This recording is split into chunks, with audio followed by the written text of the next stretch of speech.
नमस्कार आसतु आम आज करवा पनीर बटर मसला। ये मु मसला को प्रिपेयर कर सारी देन ये छोट छोट कर पनीर को काटी सारी आपण मैंने देखिपे तेल गरम है मो पनीर को भल भाव भाजी देछि। तापर से तेल रे किछि लंका आउ पियाज को मध्य छोट छोट साइज कर भाजी ता सहित टमाटर पके भल से फ्राए कर देछि। आ स्वाद अनुसार हलदी लंका गुंड आ लुण को दे ताको भल भाव फ्राए कर नहीं।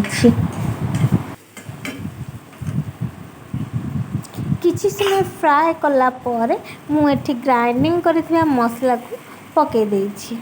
तापर आपण देखि पारुथिबे एठी किछि समय मु मसला को ढांकी देछि। तापर देखि पारुथिबे केमिति फुटुची। एमती फुटला पर आम पूर्वर भाजी रखिथिबा पनीर को एथिरे ढाली देबा।